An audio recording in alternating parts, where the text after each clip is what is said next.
Hi everyone, good evening. Welcome back to my channel on Nikki's Thought for today's episode. Today's episode will be on how to resolve conflicts in marriage. How to resolve conflicts in a marriage. This is a episode that we've been looking at different episodes about Christian marriages and how to the naivety of getting into marriage without what you don't know before you get into marriage. Episode 1, episode 2, episode 3, episode 4, this is episode 5, and today now will be the episode 5 or 6. And so either before you enter marriage, or it is essential to know how to handle disagreement in an healthy and constructive way. I would say that conflict isn't a bad thing, but it's an opportunity for growth, for learning, and deeper connection. So in today's section, we will dive into the tools and strategies you can use to resolve conflicts before marriage or build a strong foundation for your relationship. So whether you are engaged or in a serious relationship or planning for a future, the insights we give or we explore together today will help you to navigate challenges and understand and respect and understand. You will be able to navigate challenges with understanding and respect. So thank you for tuning in today. So, and I would say that if you find today's session helpful after we're done, please consider subscribing to the channel so you can stay updated with the future episodes. Don't forget to like, to share this video and all with others who might benefit from it as well. Your support means a lot and it will help us to reach more people who are looking to build better relationship. Thank you for joining us. So let's jump in right in. So today we'll be looking into how to resolve conflicts in a marriage, either in a pre-marriage or in a marriage, maybe you're engaged to marry or something, or you just got married and then things are not working according to your plan, or you're having conflicts. Yeah, it is normal, like you just said. There's nothing wrong in having conflicts. Both of you are coming from different background, and we talk about background, and I think I'm going to come to about it a background in a better way. So to realize what background is huge in a marriage. But today we're just going to concentrate on how to resolve conflicts in an healthy way. As we know that conflict is inevitable in a relationship between mother and father, daughter and mother, daughter and son, daughter and father, whatever relationship within the family, within colleagues, within everybody, is conflict is inevitable.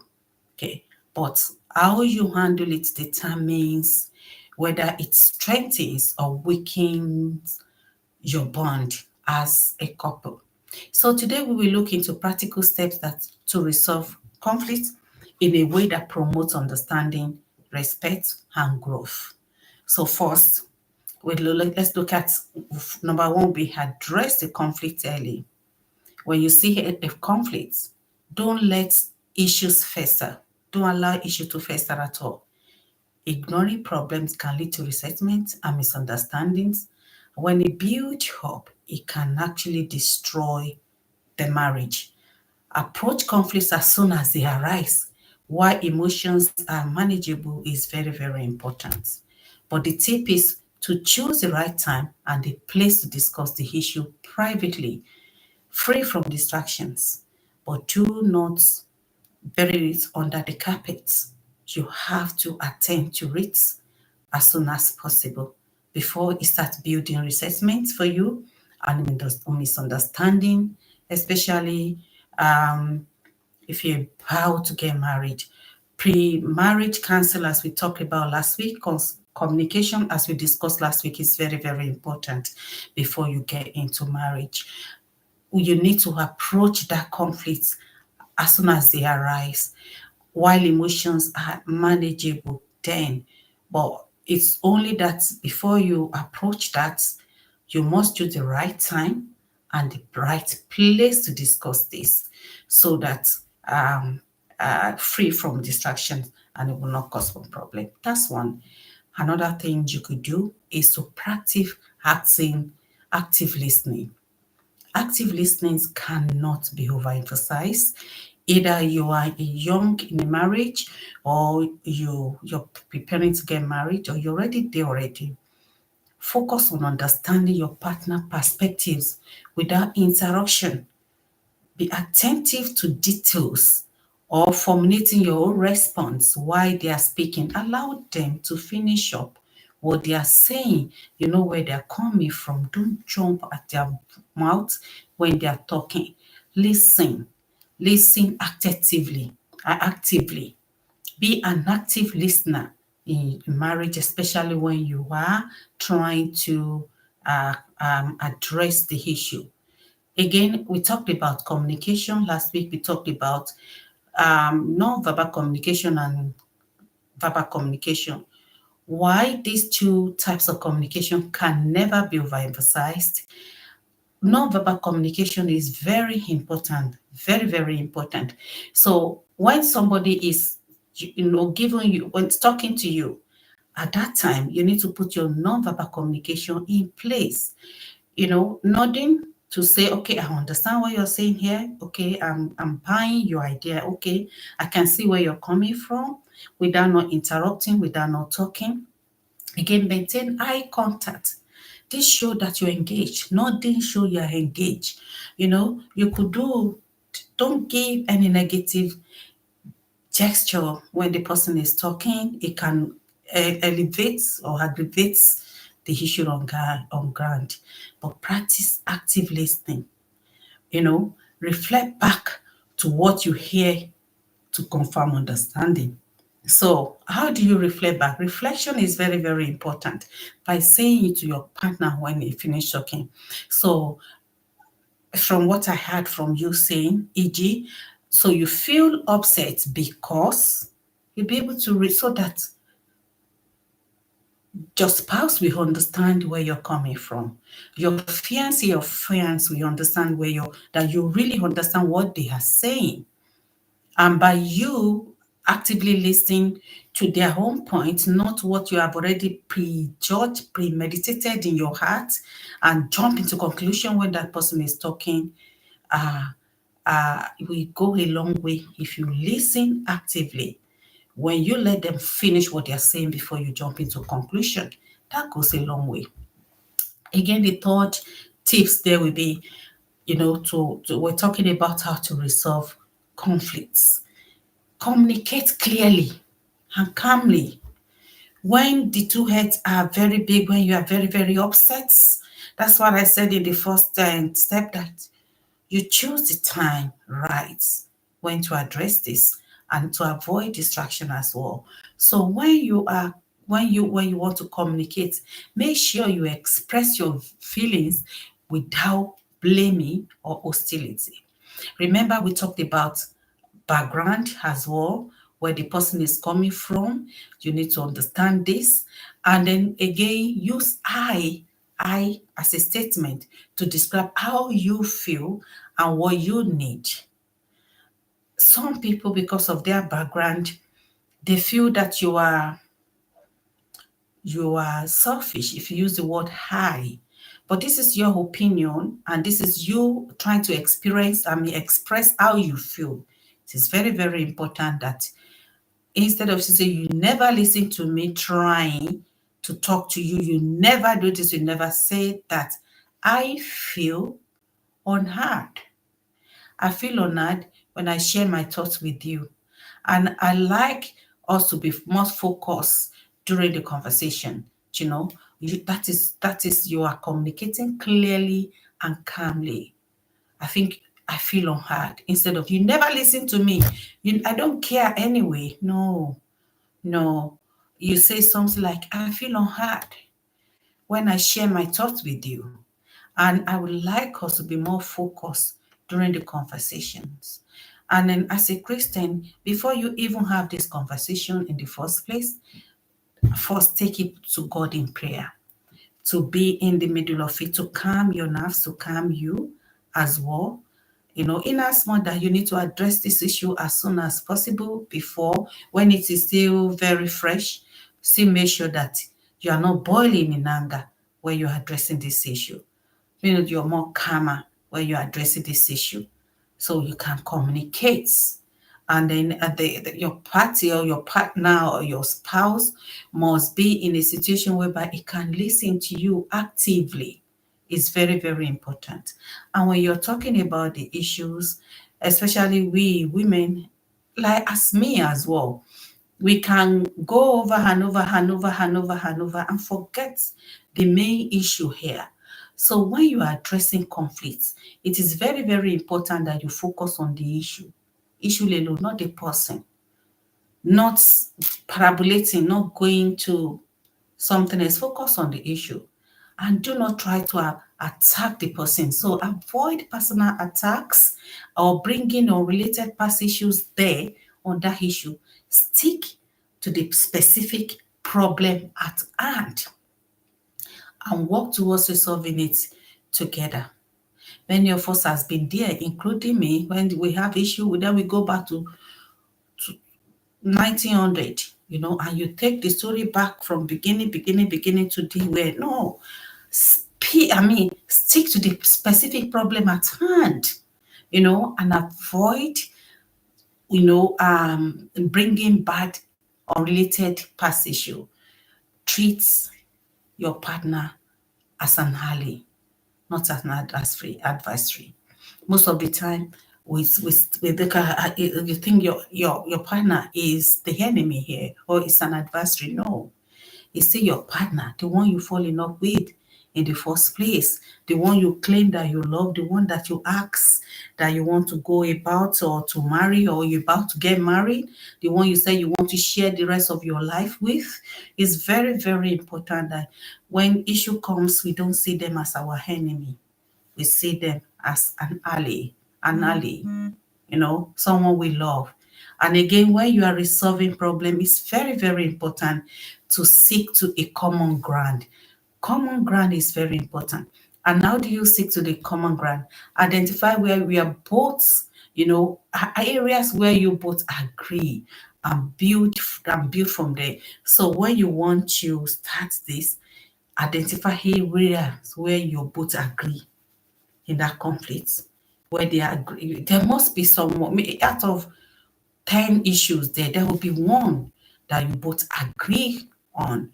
So start that conversation or start to address this issue based on that agreement where both agree, and then find a shared solutions to foster collaboration and reduce tension.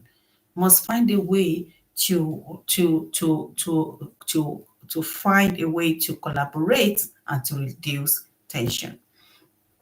Most of the arguments in couples, most of the arguments for some couple is disagreement on finances. So, and again, pre-marriage, both of you had to have been agreed on how the finance is going to be run, who is going to be looking after. This has something to do with ego.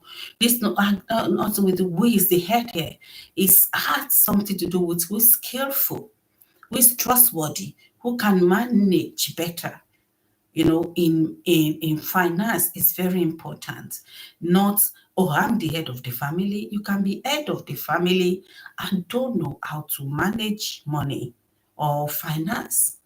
If your spouse is more knowledgeable in that area and more skillful in that area, allow him or her to be the one in charge of the finance is very, very important. Agreeing on shared goals like saving for house, for vacation, then how to achieve them. Again, be willing to compromise. That's another thing. Conflict resolution often comes. It's a require of give and take. Be flexible. It's very, very important. Open to find solution that works for both of you. is very important. You need to ask yourself, what can I do differently to help resolve this issue? Don't be strong-headed when you are like that. Don't let your ego take the best out of you when you want to resolve issue. It won't even get you better. It will get you worse. So please, I would just say be willing to compromise. Be willing to compromise. Things that you cannot change, things that you can change. Be willing, to compromise things that you cannot, things that you can not change. Do you understand? Let go and let God. What can I do differently to help resolve this issue? Okay, is the tip I will ask you to ask yourself. Again, take a break if needed. If the emotion is run high and you know that it's going to lead to break up in the relationship, or break up in your engagement, or break up in the marriage, or lead to divorce, lead to separation later on, or destroy the whole thing, or even lead to death, the best thing is to take a break if needed. Taking a break is very important when the emotion is very high, and taking a step back temporarily to cool off can actually do a lot of good down damage.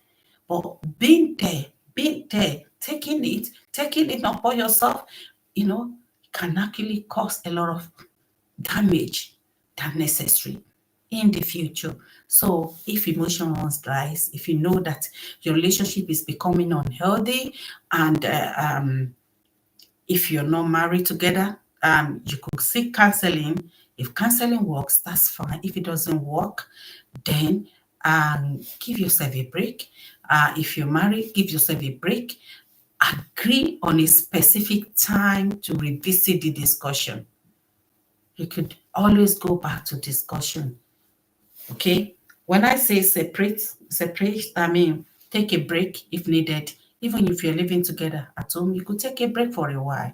Okay. If it is emotion is running high and is becoming violent, you could take a break by stepping out for a while to cool the situation down, and then look for a time, but not too long, where you'll be able to address this issue again. Pausing, preventing. If you, I mean, why it works is person prevents saying things that you may regret. Allow you both to approach the issue with a clearer mind, or be able to see a bigger picture. When you are separated, you'll be able to see where this one, when things that the person is saying that you're doing, you might be able to see it, and then you'll be able to see as well. You understand what I mean? So it's very, very important that if you need to take a break to revisit, but do not bury the issue underground. It has to be resolved.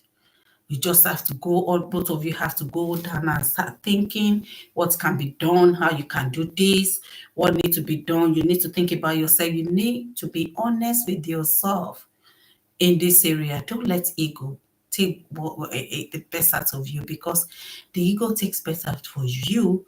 It's going to make the situation worse. In the end, it's going to cause a lot of problem for you. You need to know how to calm down and compromise. Take a break. And again, I'll say, apologize and ask for forgiveness. It's not too big for a man to have for apology. It's not too big for a woman to ask for apology. But when you're asking for apology or you apologize, do not take that person as a fool that all the time he has to be the one. He will come and apologize, or she will come and apologize. That's not what I'm saying here. Or if you know that you made a mistake, so own it, hold that mistake, and offer a sincere apology. That is when you know you make a mistake. Okay. And similarly, be willing to forgive them. If your partner admits their faults, go ahead and forgive them. Nobody is perfect. You're not perfect. Your partner is not perfect. And you seek until the death do you part, when you will live longer. That's what I mean. Not the death that you caused by yourself by being in an abusive relationship, or something you can have been address, Forgiveness clears the path for reconciliation and healing. So you must learn to forgive and reconcile if something that has not been damaged beyond a repair. Hold on to grudges only deepens conflicts and you build it up. Don't. When you say you forgive, let go. Let your heart be clear with that. Let your heart be clear that you've forgiven. And you're not like, hey, he did it 1, 2, 3, 4, and you are counting it. And then anytime that he does something or she does something, you are aggravating, you're putting that on top. But you said you've already forgiven. Forgiveness says, let go. Let go totally. Let go. But that doesn't mean that you should allow the same mistake to be made, you know. But forgiveness, clear path for reconciliation and healing. Don't forget you're getting to know one another. Don't forget you're getting to know and do this conflict so that you'll be able to hold on together. Holding on to grudges only deepens conflict. So don't hold on to it. And again, if all these things has been done and you still feel that the conflicts remain unresolved, then you go back to what we discussed last week. Counseling. Consider seeking guidance. Go to a trusted mentor. Go to a counselor or your pastor, and again yourself, engage in prayer within yourself as well. And when the whole thing is not getting backed up again, you could pray together. A neutral third party can provide insights and tools to help you navigate recurrent challenges. So I would say in my final thought that conflict doesn't harm your relationship. It can strengthen it when it's handled with care. When you handle with care, when it's handled with humility, when you handle with mutual respect, it can strengthen that relationship. So don't look at conflict. Oh, we're having conflict now. Oh, so the marriage is end. Oh, no. You see, marriage is an eye opener. Okay, seeing these conflicts initially for those people that are yet to be in a marriage is even better because you will learn how to resolve all these things before you get into marriage. Naivety is when you notice all these things and you let it slide, you let it fester, and then when you get into marriage, you think you can change that. You can't change it. You are supposed to have resolved this issue beforehand. And it's we think that okay, in marriage as well, immediately you step into marriage and you notice all these things, make sure that you address it in the name of Jesus. Address it together, in one accord. Don't let it lie. Don't say I'm getting used to it. Well, I can bear it. You can't bear it for long. You cannot bear it for long. You can be the most coolest person on earth, but you will get to a stage that you get to your breaking points. I always say that you see the aeroplane, the wings. When you see new aeroplane, you won't even hear any noise about the wings because they go, they fly here, they fly, they don't make any noise. But when you see an old aeroplane or aircraft, you will know that this aircraft or aeroplane has had its own fair share because they will be making noise. Have you been in an old aeroplane and you can hear the wings talking? Because the wings is already on its fatigue stage, necking stage, breaking stage. If a metal can come to a melting stage, how much more human being?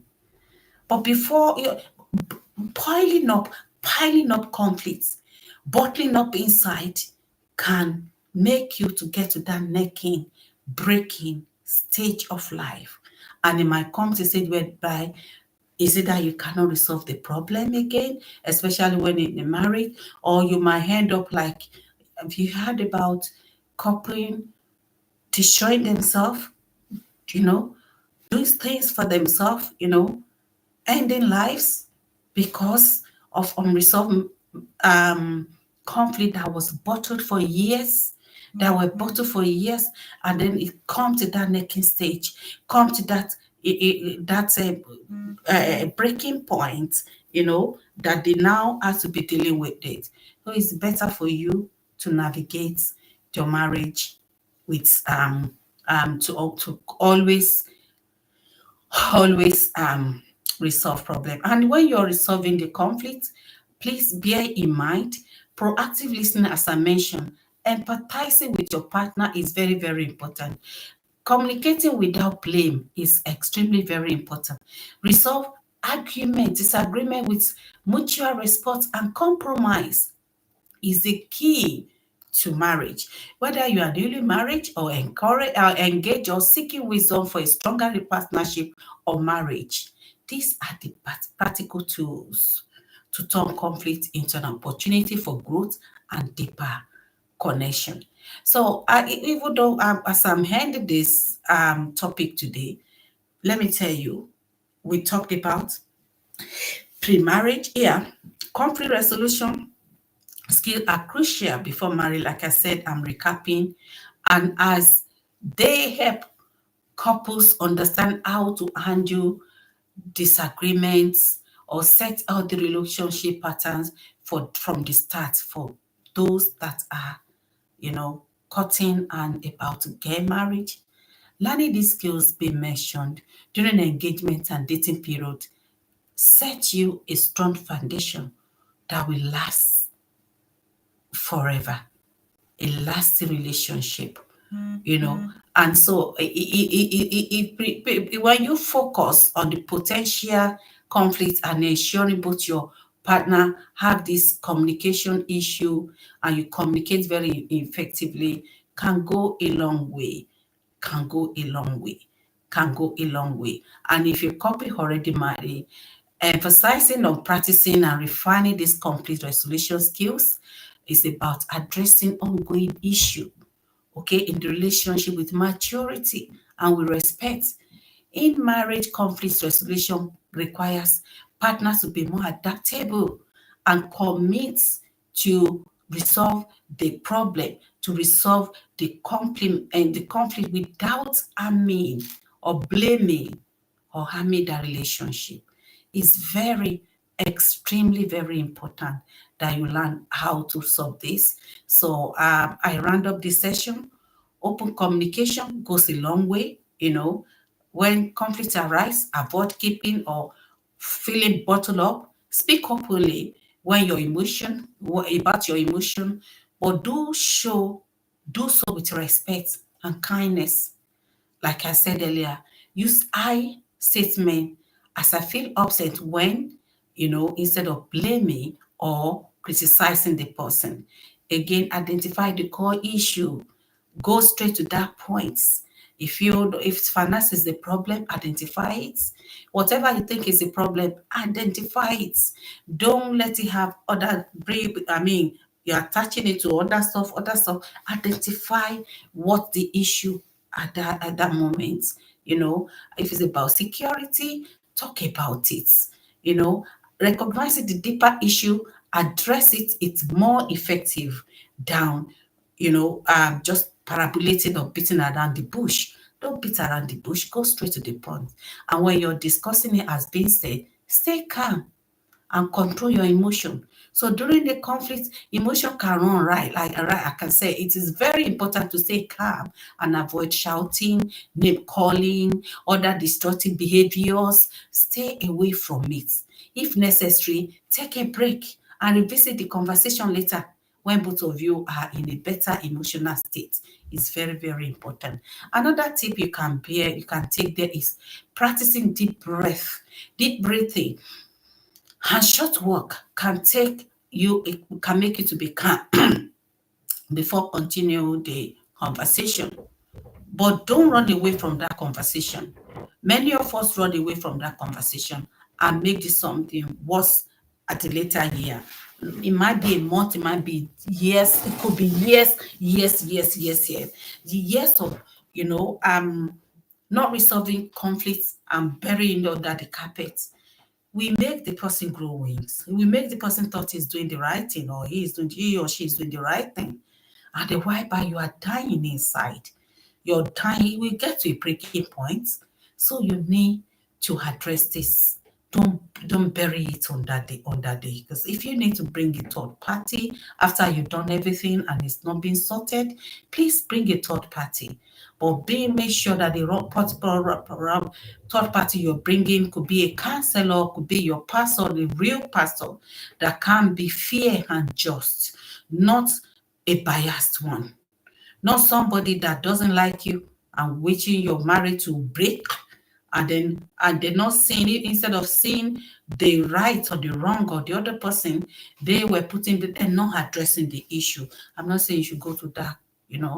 And again, the best counselor is Holy Spirit as well, but you need people as well. Better Help is a counselor, online counselor. If you type in Better Help, you will see Better Help have series, different types of counselor to meet your own particular needs. You could use Better Help as well. Then listen to understand, not to respond. You're not listening to respond to what they're saying. When you're talking to people, this thing always make me to go gaga. When you're talking about yourself, you just want people to listen to you. You don't want people to judge you or to be your whatever. But we're not talking about people now, we're talking about your relationship. So don't let me go away from what we're talking about. When your spouse are talking to you about what is really bothering them or upsetting them, you need to do what? To be an active listener, okay? Instead of preparing to, like, okay, I'm going to rebut. I will prepare your whole rebuttal, or you want your partner to listen to your perspective. But you could do this after your partner has spoken and you understand where your partner is coming from. Then you could show respect and then find a way to let them to apologize, to say, I understand your feelings and your needs, and in a nice, calmly way, this is what I meant, but I didn't know it get you bad there. Apologize. It will not go. I won't do that again. That's called compromising. That's called compromising and solution. You're finding solution. So marriage is based on compromising. Pre-marriage is the best time to practice this. So when disagreement arise, don't look for win-win solutions that honor both perspectives, both you and your partner. Not only I want to win here. No, win-win solution. Win-win solution. If there's conflict about often visit to the family, if you agree on a scheduled time, if you're arguing about money, get accountant involved. Somebody you can be accountable to. Get them involved, and then again, respect boundaries as well. You need to set a boundary. It is vital to maintain respect and trust, especially when you are still in the pre-marriage relationship. You need to set a boundary. If one needs to need a space to process conflict, then do so. Okay? And then again, I can never overemphasize premarital counseling.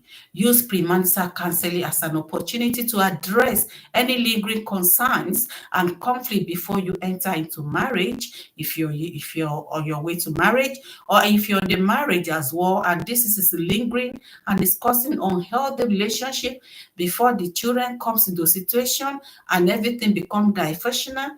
It is better for you to address it so you could establish healthy relationship. So establish healthy conflict resolution habits earlier. Regularly check in with one another about how you are handling the disagreements and make adjustments as necessary. Don't go back on it once you have done. Like I said, it is. Conflict is natural of any relationship, like I said, and learning to handle it in a healthy way before or the marriage is a key to build a strong, lasting relationship. Thank you so much for joining me today on Nikki's Thoughts live. I hope today's session will solve conflicts whether in your pre-marriage, in marriage, engagements, or you're looking for lasting solution or how to solve the conflict in your marriage. I hope you find this this has given you valuable insights and practical tools to help you navigate challenges in your relationship with understanding and respect. Remember, conflict isn't something to fear. It is an opportunity to grow together and to build strong foundation for the future. So the skills you develop now will serve you well in your marriage. And I encourage you to keep practicing open communication, compromising, and empathy.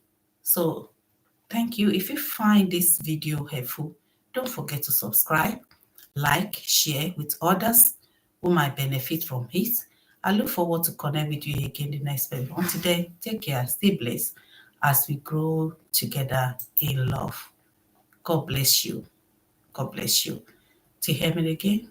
Bye for now. Bye, everybody.